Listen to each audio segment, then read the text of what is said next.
ओम भूर्भुवः स्वः तत्सवितुर्वरेण्यं भर्गो देवस्य धीमहि धियो यो न प्रचोदयात्। बंधुओं, आज मैं एक हरिओम साधक चैनल पर खंड 3 के वीडियो नंबर 4 पर आज दिनांक 24/1/2022 को सोमवार को आपके सामने फिर प्रस्तुत हुआ हूँ। ये प्रभु की कृपा ही है कि मिल रहा हूँ। जब ये वीडियो 4-6 दिन पहले आ जानी चाहिए थी, लेकिन नहीं आ सकी। उसका कारण था कि हमारे धर्मपत्नी का पुण्यतिथि थी। सन 2017 में 19 जनवरी को उनका देवावसान हो गया था और 19-20 उनका कार्यक्रम चल रहा था। इसलिए ये हफ्ता जो चला पिछला नहीं मैं कर सका, उन्हें श्रद्धांजलि दे रहा था। यह तो सही है कि विधि का विधान चलता रहेगा और वहाँ जाना तो सबके लिए कंपलसरी है। जो आया है सो जाएगा, राजा रंग फकीर। लेकिन ये भी कर्तव्य है कि जो 50 साल जिनके साथ सुख दुख में बिताया गया हो, उसे 5 साल में भुलाया तो नहीं जा सकता और उसे श्रद्धांजलि भी न दी जाए, याद भी न किया जाए तो कर्तव्य विहीनता भी है।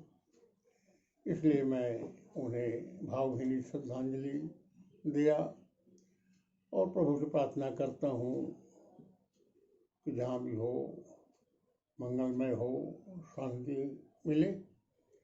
वहाँ तो आने के लिए सभी लोग हैं, सबका रिजर्व है जाने का। अपना तो समय करीब ही लगता है और मैं तैयार हूँ। प्रभु की कृपा है, हेडक्वार्टर है, वहाँ से डरने की कोई बात नहीं है। वहाँ तो जाना ही चाहिए, जाना ही पड़ेगा। बंधुओं, ये तो ठीक है, सृष्टि में सुख दुख जीवन मरण व्याप्त ही रहेगा, दिन रात होती ही रहेगी और समाज चलता ही रहेगा। कोई एक व्यक्ति उसमें कोई माने नहीं रखता, लेकिन हमेशा अपने जीवन को जाओ मरो परंतु यूँ मरो कि याद जो करें सभी, उसी की याद लोग करते हैं जो याद करने के काबिल होता है। जो याद करने के काबिल नहीं होते हैं उसकी पुण्यतिथि पर लोग गालियाँ सुनाते हैं। तो बंधुओं, इस तरह से अब कर्म करके जाना चाहिए। कर्म ही नहीं, सत्कर्म करके जाना चाहिए। आप आए हो तो खाली अपने लिए, अपने बच्चों के लिए ही नहीं आए हो। ये तो जानवर भी करते हैं खुद के बच्चों के लिए। जलतर छल चम नभचर तमाम प्रभु के ही बच्चे हैं। सबकी देखभाल करने का भार मानव पर ही है। मनुष्य से करते हैं, इसलिए ईश्वर के आदेशानुसार अपने कर्तव्य भर जब तक रहें सेवा करें और फिर चले जाएं। तो मैं भी वही कर रहा हूँ अपने ताकत भर। तो आगे चलिए आप लोग हम सब कुछ बात करें। तो बात मैंने किया था आपसे ध्यान पर।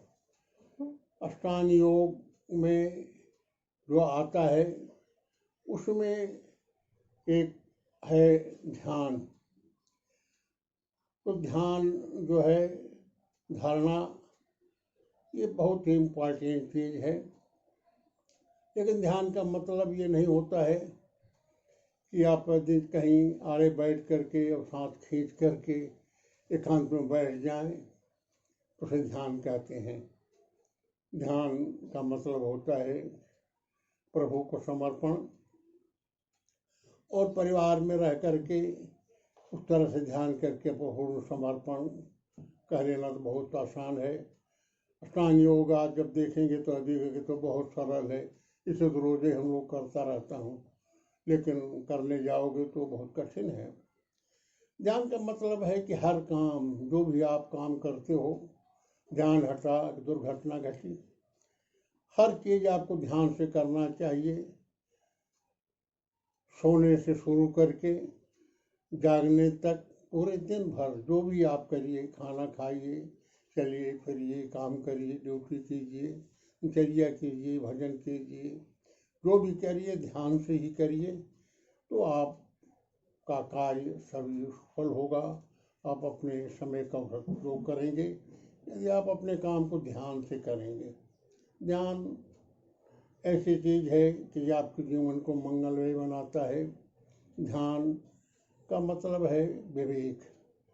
मैं आपको पहले बता चुका हूँ कि शरीर को चलाने के लिए इसके मालिक हैं मन, बुद्धि और विवेक। तो मन और बुद्धि तो दोनों ही शरीर के हैं। मन पूरा का पूरा काम खाली शरीर के लिए करता है, उसको सुख देने के लिए हर काम करता है, हर सुझाव देता है और करोड़ों लाखों देता रहता है। बुद्धि थोड़ा बहुत दोनों तरफ चलती है, लेकिन समर्थन मन का ही करती है, शरीर के लिए ही करती है। लेकिन विवेक आपके अंदर है। विवेक मानवता का संदेश देता है। यदि आप विवेक के पास जाएंगे तो विवेक आपको बताएगा कि आपको क्या करना चाहिए, क्या नहीं करना चाहिए, क्या सही है, क्या गलत है, क्योंकि यही विवेक जो है यही है ध्यान। यदि ध्यान से आप काम करेंगे, विवेक से काम करेंगे, वैसा भी जो 3 चीज़ें बताई गई आपको कि माया, ब्रह्म और ईश्वर। तो माया क्या है, जीव क्या है और ब्रह्म क्या है। माया, जीव और ब्रह्म में अलग अलग है। माया है शरीर और जीव है हम और ब्रह्म है परमात्मा। वो परमात्मा का अंश ही जीव है, ईश्वर अंश जीव है विनाशी, तो हम परमात्मा के अंश हैं। इसलिए जो शरीर है ये माया की है। माया 5 चीज़ों से बनी। सिद्ध जन पावक गगन समीरा, पंच रचित है धम शरीरा। ये 5 तत्व जो हैं उसकी शरीर है, जो यही रहती है, ये चल नहीं है, लेकिन जीव उसमें रहता है, इसलिए वो चल बन जाती है। तो इसलिए उसकी सुरक्षा के लिए ही मन और बुद्धि काम करते हैं। तो आप ईश्वर के अंश हो तो आपको ईश्वर का काम करना चाहिए। विवेक जो है ये ईश्वर का है। ईश्वर इस शरीर में अपना जीव डाला है, वही विवेक है, उसी को विवेक कहते हैं, उसी को ईश्वर कहते हैं। इसलिए आप अपने करिए, ध्यान कीजिए, भजन कीजिए, कीर्तन कीजिए। ये कैसे मिलेगा? ये मिलने के कारण है कि आप यदि साधना क्षेत्र में उतरते हैं तो आपको एक सदगुरु बनाना होगा, और सदगुरु आप मिलने के बाद आपका इष्ट निर्धारण होगा। तो जब आप इष्ट सदगुरु मिल जाएंगे तो आपको विवेक भी आ जाएगा, सत्संग भी करने का मौका मिलेगा। सत्संग बहुत बढ़िया चीज़ है। सत्संग में आप जब जाएंगे तभी आपको विवेक पक्का मिल सकता है, तभी आप सही कर्म कर सकते हो। इसलिए सत्संग करने का बड़ा महत्व है। सत्संग हमेशा गुरुदेव की आज्ञा से होता है और सत्संग में जाएंगे। सत्संग का मतलब होता है सत्य का संग। तो सत्य का संग क्या है? एको ब्रह्म ज्योतिर् नास्ति, एक ही सत्य है, खाली ब्रह्म है, बाकी सब झूठ है। तो सत्य क्या जानने के लिए गुरु आपको रास्ता बताता है और वह सत्संग में मिलता है। तो सत्संग जो है बहुत बढ़िया चीज़ है। इसलिए मैं चाहता हूँ कि सत्संग किया जाए। गोस्वामी तुलसीदास जी ने लिखा है कि 7 सर्ग अपवर्ग सुख, धर्म तुला एक अंग, तुलसी ताई सकल मिली जो सुख लो सत्संग। सत्संग में बड़ा सुख है, सत्संग में जाइए और सत्संग से ही आपको ये सब मिल सकेगा। शुभ जी ने कहा था, कुमा कहूँ मैं अनुभव अपना, सत्य हरि भजन जगत सब सपना। तो इसलिए जब आप भगत में जाओगे, शिव के मार्ग में जाओगे तो आपको मिलेगा। सुर नर मुन सबकी यह रीति, स्वार्थ लाई करें सब प्रीति। यहाँ तो जो स्वार्थ है, प्रीति है, बिना प्रीति क्या कोई नहीं कुछ करता। तो बंधुओं, हमेशा सत्संग करिए, भक्ति मार्ग पर आगे बढ़िए। और मैं अब आपसे वादा किया था कि कुछ भजन, कुछ कीर्तन, कुछ कविताएँ, कुछ प्रवचन दोनों पुराने हैं इस खंड में दिए जाएंगे। तो अब प्रण के बाद मैं आपसे वादा किया हूँ कि आपको भजन सुनाऊंगा। भजन शुरू किया मैंने बिंदु महाराज का। बिंदु महाराज बहुत पुराने कब बहुत अच्छे कथाकार थे, अच्छे विद्वान थे। वो आज नहीं हमारे बीच में, उन्हें नमन है। उन्होंने किताब लिखी थी, मुझे मिला था, मैं उसमें है भी मेरे पास, मोह मोहनी। बहुत अच्छा लिखा है। उनके इष्ट थे भगवान श्री कृष्ण, इसलिए जो कुछ लिखे हैं वो भगवान इष्ट को लिखे हैं। इष्ट भगवान कृष्ण, एको ब्रह्म द्वितीयो नास्ति, ब्रह्म तो एक ही है। तो आप भी जो भी इष्ट चुनेंगे उसी को आप कृष्ण मान लीजिएगा। वही राम है, वही कृष्ण है, वही शिव हैं, वही शंकर हैं। तो इसलिए आप बिंदु जी ने जो लिखा उसमें से एक भजन मैं आपको सुनाता हूँ। एक अर्ज मेरी सुन ले दिलदार ये कन्हैया, एक अर्ज मेरी सुन ले दिलदार ये कन्हैया, कर दो इसे किनारे मझधार एह नैया। अच्छा हूँ या बुरा हूँ परदास हूँ तुम्हारा, अच्छा या बुरा हूँ परदास हूँ तुम्हारा। जीवन के मेरे तुम पर सब भार है कन्हैया, तुम हो अधम जनों के उद्धार करने वाले, हम हैं अधम जनों के सरदार ये कन्हैया। एक अर्ज मेरी सुन ले दिलदार ये कन्हैया।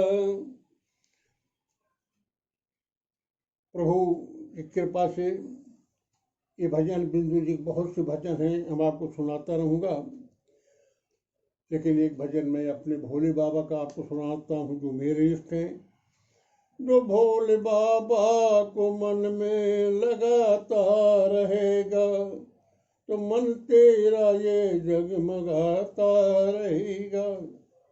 हृदय में उसी के बसेंगे वो शंभू, हृदय से जो उनको मनाता रहेगा। बजेगा जो तू भोले शंकर की माला, जपेगा जो तू भोले शंकर की माला, तो जीवन का सुख में बनाता रहेगा। जो कर देंगे तुझ पर कृपा त्रिपुरारी, न पीढ़ा तुम्हारा डगमगाता रहेगा। बजा देंगे डमरू जब वे भोले शंकर, तो स्वामी से पक्का नाता रहेगा, तो स्वामी सेवक का नाता रहेगा। भजन के बाद मैंने वादा किया था कि आपसे कुछ कविताएं जो मुझे पसंद हैं वो सुनाई जाएंगी। हमने पढ़े जी की काफ़ी कविताएं आपको सुना चुका हूँ। अब मैं कविता सुनाता हूँ। एक मुझे याद है, चंद्रशेखर मिश्रा हैं, इन्होंने लोकगीत भी बहुत बढ़िया लिखा। और लोकगीत में उनका जो है का नाम से चीरहरण, वो बहुत ही सुंदर रूप पर उन्होंने लिखा है। उसमें काफ़ी कविताएं मुझे याद थी उनकी, लेकिन करीब कर उम्र के लिहाज से भूलती जा रही हैं। कुछ मुझे याद हैं, जिसमें से कुछ पंक्तियाँ मैं आपको सुनाऊंगा। ये तो विख्यात है कि महिला वर्ग जितना भरोसा, जितना विश्वास अपने नैहर पर करते हैं, उतना ससुराल पर कभी नहीं कर पाती, चाहे वो करोड़पति ससुराल हो। वही उनको भी हुआ है, उनकी ससुराल जहाँ है वहाँ वीरों की कमी नहीं है, वहाँ धन की कमी नहीं है, वहाँ मानवता की कमी नहीं है, लेकिन उसके बीच में भी रह करके उन्हें अपमानित किया जा रहा था। उनके ही परिवार के लोग उन्हें अपमानित कर रहे थे। जब उन्हें कोई मददगार नज़र नहीं आ रहा था तो उन्हें अपना नैहर याद आया, अपना भाई याद आया, और उनको एक ताकत आ गई। उन्होंने कहा कि ठीक है, दुशासन उनका चचेरा भाई था जो उनकी चीरहरण कर रहा था, बीच सभा में उन्हें निवस्त कर रहा था। जैसे ही उनके अपने भाई की याद आई, उन्होंने कहा कि खैचो दुशासन जोर लगाई के, और टेर हमारी जो सुनी पई है, तो भौजू के कोरा में हुई है जब, विश्वास हमें हरि ना बिसरई है, और टेर सुने नय भीर लगे, मन में थीर नाही कतौ रही पई है, और नार नदी बन डाकत की, बन के हीर ना वीर ना चलिए हैं। उन्होंने टेर लगाई, बुलाया, दुखरो द्वारिका नाथ शरण में तेरी। कुछ देर हो गया और वो नहीं पहुँचे, तो कह रही हैं कि भाई अबेर भाई तुहसे, अब जा तुहसे हम बोलब नहीं, और माघ में लैखी चढ़ी आईब, गठरी सरी है हम छोर बनाही, तो सावन में तुम्हें बांध बदी, जरई हम ताल में भोर बनाही, तो तू बहिनी बहिनी कब, हम नात कब फिर जोर बनाही। आपको मैंने 2 पद सुनाया, आगे भी मैं अगली एपिसोड में आपको सुनाऊंगा इनके वर्णन को। गोस्वामी यहाँ तक कविता का सवाल था, चंद्रशेखर जी का हमने चीरहरण आपको सुनाया।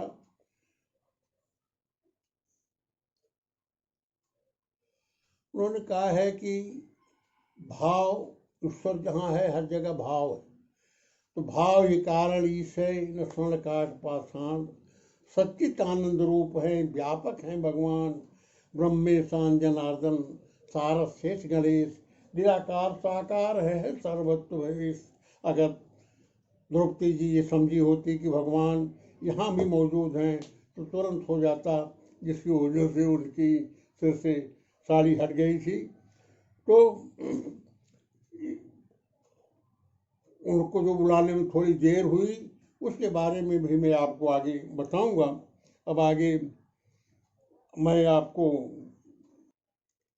झूठ बोल बोल कर न जिंदगी बिगाड़िए, हंसते मुस्कराते हुए जिंदगी गुजारिए, हिम्मत न हारिए प्रभु को न विसारिए, हंसते मुस्कराते हुए अपनी जिंदगी गुजारिए।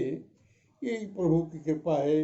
आप प्रभु का नाम लेते हुए और भाव से अपनी भक्ति करते हुए ईमानदारी के साथ प्रभु को याद करिए, अपनी ज़िंदगी को आगे बढ़ाते रहिए।